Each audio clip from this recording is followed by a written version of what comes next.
بسم الله الرحمن الرحيم. Assalamualaikum warahmatullahi wabarakatuh. Waalaikumsalam. Alhamdulillah wassalatu wassalamu ala Rasulillah wa ala alihi wa sahbihi wa mawalah wa la haula wa la quwata illa billah. Asyhadu an la ilaha illallah wahdahu la syarika lah wa asyhadu anna Muhammadan abduhu wa rasuluhu la nabiyya ba'dah. Allahumma salli wa sallim ala sayyidina Muhammad wa ala alihi wa sahbihi ajma'in. Rabbi shrah li sadri wa yassir li amri wahlul 'uqdatam min lisani yafqahu qawli, amma ba'd. Bapak Ibu as-shaimin wa shaimat rahimani wa rahimakumullahu jami'an. Alhamdulillah, segala puji hanya bagi Allah. Selawat salam senantiasa tersampaikan kepada uswatun hasanah kita Nabiullah Muhammad sallallahu alaihi wasallam, dan keluarganya, sahabat-sahabatnya dan pengikut-pengikutnya yang istiqamah komitmen dalam menegakkan dinul Islam, sunnah-sunnahnya, agama Islam, dan mudah-mudahan semua kita yang bertaklim virtual pada kesempatan kali ini termasuk di dalamnya, amin ya rabbal alamin. Saya juga sedang berada di Masjid APT ya Babur Rahyan di depan pembangunan kilang RU5. Jadi saya minta izin sama jamaah kemarin gitu ya untuk menyampaikan juga. Jadi saya sangka tadi persis sama gitu waktunya 5:30 gitu ya. Tadi begitu saya melihat ternyata jam 5:50 gitu ya. Jadi kami sudah separuh perjalanan di sini, bahkan sudah sampai bab tanya jawab ya. Kita taklimnya berapa menit ini Pak? Saya memaparkan. Ya, 15 menit, mungkin tanya jawabnya 15 menit begitu ya. Ya, boleh. Oke, baik. Bapak Ibu yang dirahmati oleh Allah Subhanahu wa taala, ketika Allah menargetkan kita di Ramadan ini agar menjadi insan yang bertakwa. Jadi Ramadan itu ada targetnya. Dia bukan tradisi, dia bukan sekedar sesuatu yang dilewati sebagaimana kita melewati yang namanya pintu-pintu tol kemudian tanpa target. Ramadan yang Allah buat ini ada targetnya, ada goalnya, ada tujuannya. Ya. Dan ketika kemudian targetnya adalah takwa, maka kewajiban kita adalah untuk mengetahui siapakah orang-orang yang bertakwa itu. Ya, jadi Bapak Ibu hamba Allah yang dirahmati Allah, baik yang di mushola maupun kemudian di virtual Zoom meeting ini, jadi Allah Ta'ala punya target atas orang-orang yang beriman, yang berpuasa.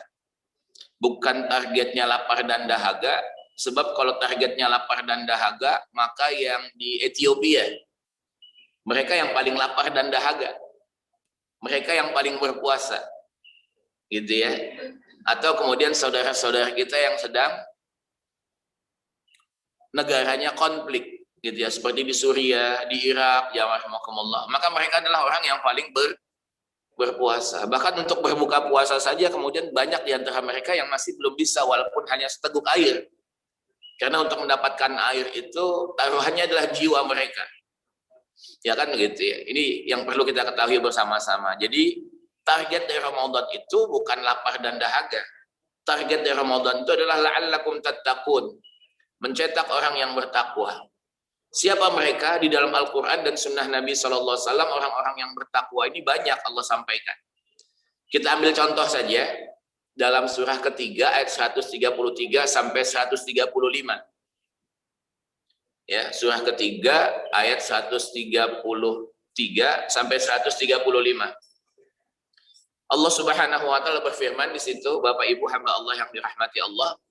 Apa kata Allah? Wasari'u ila maghfiratin min rabbikum wa jannatin arduhas samawati wal ard uiddat lil muttaqin alladzina yunfiquna fis sarra'i wad dharra wal kadhiminal ghaidh wal 'afina 'anil nas wallahu yuhibbul muhsinin. Walladzina idza fa'alu fahishatan aw zalamu anfusahum dzakarullah fastaghfiru lidzunubihim wa may yaghfiru dzunuba illallah wa lam yusirru 'ala ma fa'alu wa hum ya'lamun. Artinya, wasari'u ila maghfiratin min rabbikum. Segeralah meraih ampunan Allah. Bukankah Ramadan adalah bulan ampunan, syahrul ghufran? Dan untuk meraih ampunan Allah Ta'ala, Allah katakan dengan kalimat wasari'u, segera. Ya, yang namanya segera itu responsif. Bukan hanya segera kemudian mau berjalan, tapi kemudian segera dengan yang namanya apa, kendaraan yang paling cepat. Sebab ketika Allah Ta'ala menyuruh kita untuk mencari rizki, Allah Ta'ala tidak mengatakan apa dengan kalimat wasari'u, dengan kalimat sur'ah. Tapi kata Allah Ta'ala, famshu fi manakibiha. Ya, dalam surah Al-Muluk itu ayat berapa? Itu 12, 13, atau 14. Allah mengatakan, famshu fi manakibiha.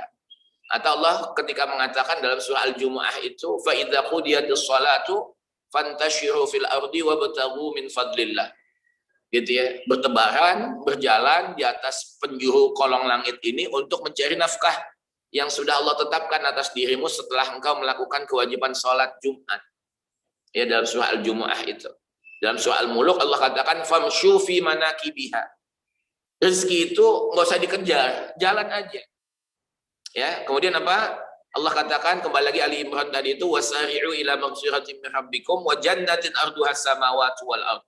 Dan surga yang luasnya lebih luas daripada langit dan bumi. Buat siapa tuh makfirah dan surga Allah? Uiddat lil muttaqin, khusus bagi orang-orang yang bertakwa. Ramadan tujuannya apa? La'allakum tattaqun. Surga itu khusus bagi orang yang bertakwa. Ya, jadi kenapa Allah suruh kita menjadi targetnya goal Ramadan adalah mencetak orang menjadi orang-orang yang bertakwa? Karena surga khusus bagi orang yang bertakwa, yang nggak takwa nggak bisa masuk surga. Ya, jadi Allah men-setting yang namanya ibadah Ramadan ini agar kita bisa masuk surga. Siapa mereka yang bertakwa itu? Allah katakan di Ali Imran 134-nya Allah katakan, alladzina yunfiquna fis sarra'i wad dharra. Ya, di dalam ayat ini Allah mengatakan bahwa sesungguhnya orang yang bertakwa itu adalah orang yang suka berbagi dalam keadaan sempit maupun lapang. Dalam keadaan COVID maupun dalam keadaan normal. Dalam keadaan punya uang maupun kemudian lagi nggak punya uang. Orang yang bertakwa itu maniak berbagi. Karena DNA orang-orang yang bertakwa itu adalah DNA berbagi. Ya, ini yang perlu kita ketahui bersama-sama. Mereka bukan maruk, jamaah rahimakumullah, bukan orang yang tamak, bukan orang yang bakhil. Makanya Allah katakan di dalam surah Al-Hasr ayat yang ke-9 di penghujung ayatnya itu Allah mengatakan wa may yuqashuha nafsihi faulaika humul muflihun. Barang siapa yang sudah dicabut di dalam dadanya sifat bakhil, sifat seke kata orang Balikpapan, gitu ya jamaah rahimakumullah, maka dialah orang yang beruntung. Nah, ini yang perlu kita ketahui bersama-sama. Sudah ada nggak DNA berbagi ini selama 27 hari kita melaksanakan Ramadan? Semangat untuk berbagi ini sudah ada belum? Kalau belum ada, mumpung belum ada, Ramadan masih ada 2-3 hari ke depan, maka apa? Kewajiban kita untuk menghidupkan sifat ini. Sebab nggak mungkin orang yang bertakwa itu sekek, nggak mungkin. Nggak mungkin. Bakhil nggak mungkin. Jadi orang yang bertakwa di dalam ayat ini Allah sebutkan yang pertama kali adalah ibadah sosial, empatinya hidup. Ya, bahkan kita lihat nih sahabat-sahabat yang mulia, miskin. Jadi sahabat tuh nggak semuanya kaya, ada juga yang miskin. Yang miskin pernah datang kepada Nabi SAW mengatakan, zahaba ahlud dusur bil ujur. Ya Rasulullah, orang kaya sudah memborong semua pahala kebaikan. Diborong itu ya, kalau ibu-ibu kan suka borong tuh kalau ke mall kan gitu ya, seperti itu. Bu borong bu, yang lain kan kemudian apa kepingin juga ya. Tapi yang diborong ini bukan benda-benda yang ada di marketplace, umpamanya di HP kita di Shopee ya kan begitu dan lain sebagainya, Tokopedia. Tapi kemudian apa yang diborong adalah pahala. Yang diborong adalah pahala. Zahaba ahlud dusur bil ujur, kata yang miskin nih ngadu kepada Nabi. Yusalluna kama nusalli wa yasumuna kama nasum. Mereka sholat, orang kaya, kami bisa ikut sholat. Mereka puasa, orang kaya, kami pun berpuasa. Tapi yang kami tidak sanggup, wa yatasaddaquna bi fuduli amwalihim. Gitu ya, yang kami tidak sanggup yang ketiga ini ya Rasulullah. Mereka menghabiskan semua gitu ya, kelebihan hartanya untuk berbagi. Coba kan itu. Ini orang kalau sudah benar imannya, sudah benar puasanya, Ketika melihat ada orang kaya yang bisa berbagi, dia bukan kemudian apa, kapan saya dikasih, gua mustahik nih. Tapi dia kepingin menjadi muzaki juga. Kepingin mendapatkan pahala kebaikan itu juga. Jangan sampai kemudian cuma orang kaya saja yang dapat pahala di dalam berbagi. Kami juga kepingin. Kalau kita kan enggak, lebih suka menerima dibandingkan dengan berbagi. Ini beda. Kenapa? Karena belum tumbuh yang namanya benih ketakwaan itu, pohon ketakwaan di dalam dadanya. Kalau sudah, walaupun miskin, dia kepingin tetap berbagi. Dari hadis yang mulia ini, kita dapat mengambil kesimpulan, gitu ya, jamaah rahimakumullah. Nanti Nabi mengatakan, bukankah Allah Ta'ala sudah mengajarkan kepada kalian orang-orang miskin, untuk bisa mengejar pahala berbagi orang-orang kaya itu dengan bertasbih, bertahmid, dan kemudian bertakbir setelah kemudian sholat 33 kali. Jadi dulu awalnya sholat Bapak Ibu, setelah kemudian sholat, cabut dah. Gitu, assalamualaikum ke kanan dan ke kiri, cabut. Seperti itu awalnya. Sampai kemudian Nabi mengajarkan ini, pahala sedekah berbagi kepada orang miskin. Habis ke kanan dan ke kiri salam, orang miskin itu tidak ada yang pernah meninggalkan Masjid Nabawi. Orang kaya kemudian kebingungan, kenapa teman-teman kita ini habis sholat kemudian tetap ada di Masjid Nabawi? Orang kaya tidak mengatakan itu paling amalan yang diajarkan Rasul Shallallahu Alaihi Wasallam untuk mengejar pahala sedekah kita. Enggak, mereka tidak mengatakan begitu. Apa kata orang kaya? Kita nggak boleh ketinggalan, kita intip yuk, kita dengar yuk apa yang dia kemudian lakukan setelah sholat. Ternyata membaca tasbih, tahmid, dan takbir 33 kali. Ya marhamakumullah. Dan dilakukan oleh orang kaya juga. Sebagaimana hari ini, ya marhamakumullah. Akhirnya kemudian apa? Orang miskin datang lagi kepada Nabi. Rasul, dia juga melakukan sebagaimana yang kami lakukan. Rasul sallallahu alaihi wasallam kemudian mengatakan, "Dzalika fadlullahi yu'tihi may yasha." Itulah karunia yang Allah berikan kepada sebagian kalian yang Allah tidak berikan kepada sebagian kalian. Dari hadis yang mulia ini kita dapat mengambil kesimpulan bahwa ada orang-orang kaya di zaman Nabi SAW, tapi senantiasa merasa miskin dengan amalan. Makanya kemudian kalau ada amalan, walaupun diamalkan oleh orang miskin, dia juga tamak untuk bisa melakukannya. Dan ada orang-orang yang miskin, tapi kemudian kepingin kaya. Bukan kepingin kaya kemudian untuk pamer apa yang dia miliki, mobilnya, rumahnya, istananya. Kemudian setiap kegiatannya, dia selfie, kemudian dia share di mana? Di Instagram.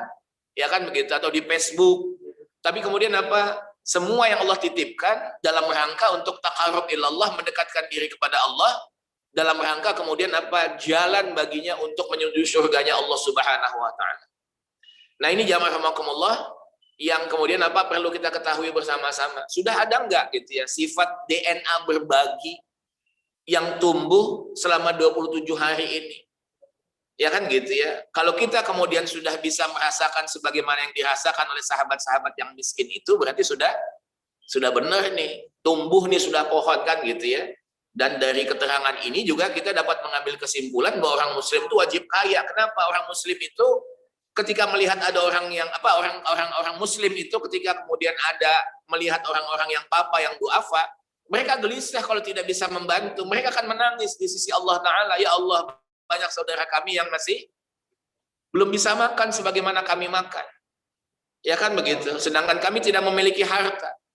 Dan bagaimana kemudian Ibunda Aisyah radhiyallahu taala anha gitu yang memberikan contoh kepada kita ketika pintu rumahnya diketuk oleh seorang wanita yang memiliki 2 orang anak. Ya kan begitu, meminta sesuatu kepada Aisyah, dan Aisyah cuma punya 3 kurma. Gitu ya. Punya 3 kurma. Harusnya dibagi nggak Bapak Ibu? Harusnya nggak dibagi. Tapi beliau bagi tuh kurma.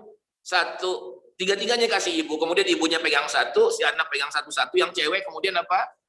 Dia namanya sudah lapar, maka si anak ini makannya lebih cepat daripada ibu. Begitu ibu kemudian apa mau makan, kemudian dilihat oleh anaknya. Dipotong 2 oleh si ibu tadi. Ini kamu buat kamu yang nomor 1, ini buat kamu yang nomor 2. Ibunya nggak makan. Jamaah rahimakumullah. Dan cerita ini diceritakan kepada Nabi Shallallahu Alaihi Wasallam. Betapa kemudian orang-orang papa miskin duafa ketika mendapatkan sesuatu juga nggak tamak langsung kepingin dimasukkan ke dalam mulutnya. Dan si ibu tidak mengatakan kamu tega banget ya sama ibu. Kamu sudah makan satu, kamu sudah makan satu. Ibu juga lapar. Ya rahmatullah. Ini ya, ini dahsyat luar biasa. DNA berbagi, DNA orang-orang yang bertakwa seperti itu jamaah rahmatullah, gelisah. Ya kan gitu ya. Susah mereka kemudian melihat ada orang-orang yang seperti banyaknya di lingkungan.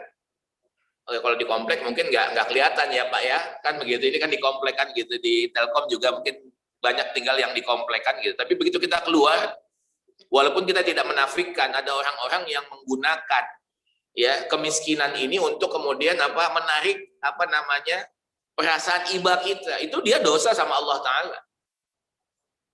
Ya, dia dosa sama Allah Taala. Tapi kewajiban kita, jamaah rahimakumullah, ketika melihat itu ya sudah kasih aja lah 1.000 juga di balik papan nggak ngepek kan jamaah rahimakumullah kan gitu ya, daripada kemudian kasih banyak jangan-jangan palsu. Akhirnya kita suudzon. Ya kan gitu, sangka buruk kan gitu ya. Seperti itu mungkin pengantar dari saya Bapak Ibu hamba Allah yang dirahmati Allah Taala. Mungkin ada yang mau bertanya, baik yang ada di musola ini menambahkan pertanyaannya atau kemudian teman-teman Bapak-bapak Ibu-ibu yang sedang berada di Zoom virtual meeting pada kesempatan kali ini. Falyatafaddal mashkura mahjura. Saya persilahkan. Ya silakan yang bagi yang mau bertanya ya teman-teman yang di Zoom mungkin. Mungkin dari saya Pak Ustadz. Ya silakan Pak. Untuk berbagi ini kan memang apalagi di kala susah gitu ya, mungkin akan berat gitu. Nah, ada nggak sih amalan atau doa-doa agar pada saat kita tuh ada saat kita berbagi itu jadi mudah gitu? Baik, ya ini memang trik ini memang tadi saya sudah sampaikan di musola ini kan gitu ya. Triknya itu satu, kita yakin akan pahala dan dosa. Ya, di awal surah Al-Baqarah Allah mengatakan alif lam mim dzalikal kitabu la raiba fihi hudal lil muttaqin. Quran itu kan petunjuk bagi orang yang bertakwa. Kemudian ayat yang berikutnya alladzina yu'minuna bil ghaib. Orang yang beriman kepada yang gaib. Gaib itu apa? Pahala dan dosa. Gaib itu apa? Surga dan neraka. Gaib itu apa? Kita senantiasa diawasi oleh Allah Ta'ala. Baru kita bisa sholat, baru kita bisa berbagi. Itu satu. Iman, panggilan iman. Yang kedua, jamaah rahimakumullah, ya, saya juga sudah sampaikan kepada jamaah di mushola ini tidak pernah kemudian orang jatuh miskin kalau dia berbagi. Yang ada adalah bal yazdad mana qasamal min shadaqah bal yazdad kata Nabi sallallahu alaihi wasallam. Tidak pernah ada rumusnya harta yang dibagikan berkurang kata Nabi sallallahu alaihi wasallam, tapi bertambah. Dan ini iman. Ini paradoks yang namanya matematika dunia. Kalau saya punya uang 1 juta, saya bagi 500, tinggal 500. Nominalnya jelas 500. Ya. Tapi keberkahan dari 500.000 itu jamaah rahimakumullah pasti lebih terasa dibandingkan ketika kita punya uang 1 juta kemudian tidak dibagi. Dan pasti uang yang tidak dibagi itu menyebabkan orang jadi tamak. Jamaah rahimakumullah. Orang kalau sudah jadi tamak susah beribadah.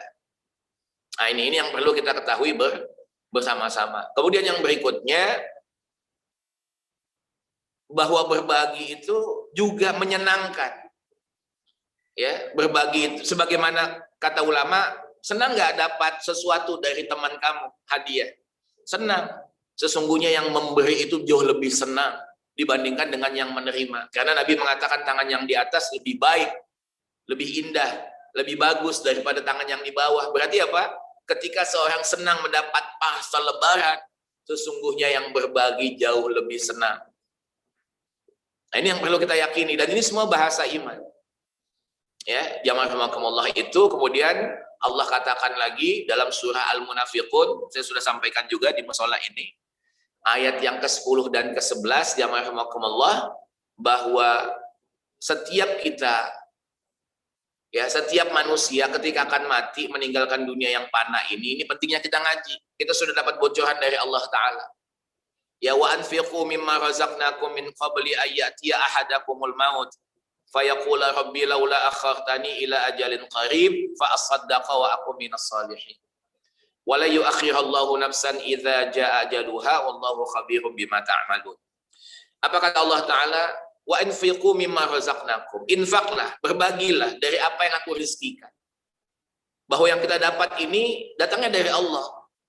Gitu ya. Jadi umpamanya saya kasih Bapak uang 10 juta dan saya bilang, Pak, bagi ya yang 1 juta. Oh siap Pak Ustadz. Kenapa?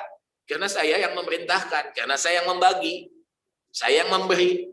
Maka Allah katakan, dari apa yang aku berikan kepadamu, rezekikan kepadamu, min qabli ayyatiya ahadakumul maut, sebelum kemudian maut menjemput salah seorang di antara kita. Dan setiap manusia pada saat itu mengatakan, Rabbi laula akhartani, tangguhkan barang sejenak, fa asaddaqa wa aku minas sholihin, aku mau bersedekah. Kenapa? Uang yang aku kumpulkan satu kali 24 jam selama berapa tahun umpamanya di Telkom, 30 tahunan. Ternyata yang saya bawa cuma 1 tahun gaji aja kan gitu, 34 tahun gajinya masih ada di tabungan. Jamaah rahimakumullah. Mereka menyesal. Nah, sebelum penyesalan itu betul-betul datang kepada kita, kita yakin tabungan dapat bocoran dari Allah Ta'ala, ayo berbagi, apalagi di bulan Ramadan ini berlipat-lipat yang namanya kebaikan. Nah, ini jamaah rahimakumullah ya, ini yang perlu kita ketahui. Kemudian yang berikutnya, kenapa setiap manusia ketika mau mati kemudian mau berinfak? Karena sesungguhnya pintu yang paling lebar dari 8 pintu surga itu adalah pintu para dermawan, pintu babus sakhaya, gitu ya, pintu orang yang kemudian apa? Mau berbagi. Jamaah rahimakumullah. Kemudian apalagi kenapa dia minta kemudian dalam surah Al-Munafikun ayat 10 dan 11 ini kemudian apa? Kepingin kemudian apa? Berbagi, apa namanya, berinfak. Kenapa? Karena ternyata infak itu memudahkan sakaratul maut. Makanya dia mengatakan apa? Aku mau sedekah. Kenapa? Karena dengan dia bersedekah itu dia akan tahu bahwa dia akan dimudahkan sakaratul mautnya. Ya, ini yang perlu kita ketahui bersama-sama. Jadi ketika kita tahu fadilah keutamaan berbagi, maka nggak mungkin kita kemudian menjadi orang yang bakhil. Saya kira begitu, Pak. Wallahu a'lam bishawab. Seperti itu. Saya kalau apa namanya di kolom chat saya nggak bisa baca ini karena nggak bawa kacamata ini, Pak. Dia saya bacakan nggak, Pak? Saya bacakan. Oke, ini ada pertanyaan juga dari salah satu jamaah.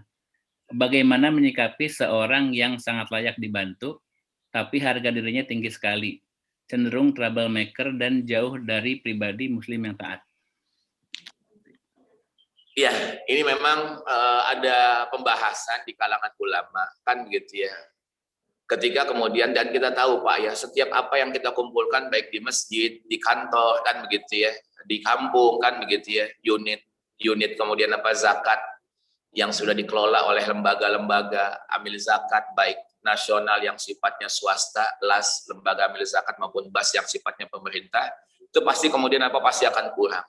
Sebelum saya jawab itu, jadi ketika kemudian ini ada 2 orang nih, satu taat gitu ya, mustahik, katakan fakir. Kemudian yang satu juga mustahik juga berhak untuk mendapat zakat kita, tapi kemudian fajir, ahli maksiat, ya rahimakumullah. Maka ulama mengatakan kasih yang taat. Kasih yang taat. Makanya lembaga amil zakat yang kemudian sifatnya nasional di Indonesia ini, mereka bukan hanya memberikan zakat-zakat yang kita kumpulkan kepada mereka, tapi mereka melakukan pembinaan mental kepada orang-orang yang berhak mendapatkan zakat itu. Agar jangan sampai kemudian zakat kita, maaf ya Bapak Ibu, dibelikan rokok. Dibelikan kemudian minuman, kita nggak tahu kan gitu. Makanya kemudian mereka melakukan pembinaan itu. Anak-anak yang dapat beasiswa itu dari lembaga amil zakat dipanggil orang tuanya, dipanggil anaknya. Ya kan gitu ya, walaupun kita tahu bahwa hidayah milik Allah Ta'ala, tapi kan ikhtiar sebagai seorang manusia kita melakukan itu.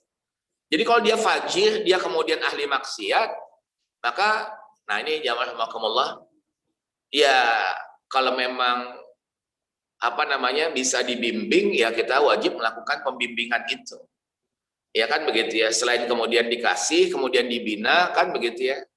Ya, tapi yang nggak boleh dibinasakan kan gitu ya. Sebab orang jangan diponis hari ini. Bisa jadi kemudian apa hari ini dia ahli maksiat.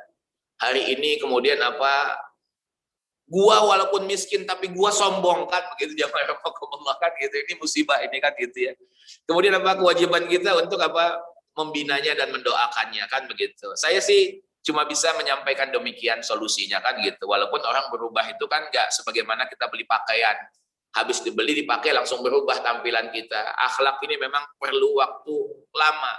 bertahun-tahun. Saya yakinlah kalau kemudian terus dibina dan mau jamaah untuk datang ke pembinaan walaupun awal-awalnya terpaksa, saya yakin insya Allah suatu saat kemudian juga bisa akan berubah. Mungkin ini jawaban dari saya kan begitu ya, wallahu a'lam bishawab. Seperti itu. Itu Pak. Terima kasih Ustaz. Oke. Saya mungkin satu lagi ya, mungkin ini juga sering ditanyakan terkait ini Pak Ustaz, sebaiknya untuk infak itu atau sedekah ke siapa seharusnya sebaiknya kita keluarkan yang paling baik gitu. Oke. Terima kasih. Taib. Ini kemarin juga saya ditanya sama jamaah di sini kan, buka surah Al-Baqarah ya 215 ya. 215 Pak. Yas'alunaka madza yunfiqun. Bimadza yunfiqun. Qul ma anfaqtum min khairin falil walidain wal aqrabin wal yatama wal masakin wa banis sabil. Ya, jadi Al-Baqarah 215. Mungkin bisa ditampilkan mungkin terjemahannya. Jadi mereka bertanya kepadamu Muhammad sallallahu alaihi wasallam, infak ini yang terbaik buat siapa sih? Infak ya, bukan zakat ya. Ya kan begitu ya. Allah mengatakan yang pertama buat kedua orang tua. Buat kedua orang tua. Baik yang sudah menikah maupun yang belum menikah. Maka para istri harus tahu bahwa infak yang terbaik bagi seorang anak laki-laki itu adalah untuk kedua orang tuanya. Ya, seperti itu. Jadi jangan pernah kemudian merasa, saya kan jadi istri kamu Bang, kenapa kamu masih memberikan orang tua kamu? Ini kewajiban. Perintah agama. Ya kan seperti itu. Kemudian setelah itu baru akrobin. Akrobin itu kerabat. Kerabat itu siapa yang nggak boleh kita nikah?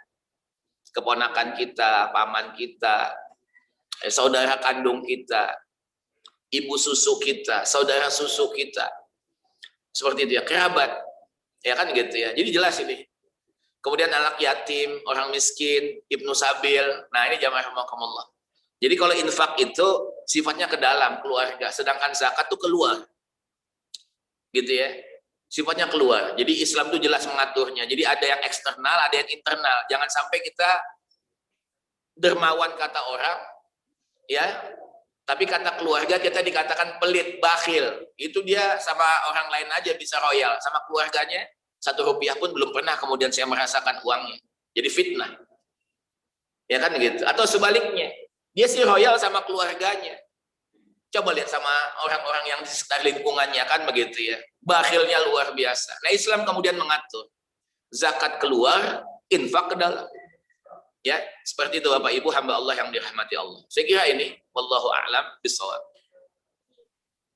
Ya, terima kasih banyak Pak Ustaz jawabannya. Oke. Ya, teman-teman yang masih ada pertanyaan dipersilakan. Masih ada sedikit waktu. Mungkin udah cukup kali Pak Ustaz ya. Oke, sudah cukup. Mungkin terakhir closing statement dari saya ya kan begitu ya. Saya juga setiap tahun Bapak Ibu menjadi relawan gitu ya, relawan amilin zakat ya, IZI namanya, Inisiatif Zakat Indonesia. Nanti mungkin saya bisa share gitu ya ke Pak Fathur kan gitu, untuk bisa di-share di ibu-ibu siapa bapak-bapak yang kemudian mau memberikan jiswabnya, zakat, infak, sedekah dan wakafnya kepada lembaga kami ya, dipersilahkan kan begitu. Setelah kemudian berbagi itu, setelah ditransfer kemudian bisa informasi transfernya itu ke nomor HP saya Pak Fathur, punya kan insyaallah kan gitu. Dan mudah-mudahan apa yang Allah titipkan kepada kita adalah jalan bagi kita untuk mudahnya kita masuk surganya Allah Ta'ala. Bukan kemudian harta menjadi penyebab seseorang kemudian tersangkut ke neraka jahanam. Mudah-mudahan Allah Subhanahu wa Ta'ala ya menumbuhkan sifat takwa. Yang pertama dan utama adalah DNA berbagi, dan mudah-mudahan DNA berbagi ini senantiasa hidup pada diri kita sampai kemudian kita wafat meninggalkan dunia yang fana ini. Walhamdulillahirabbil alamin. Assalamualaikum warahmatullahi wabarakatuh.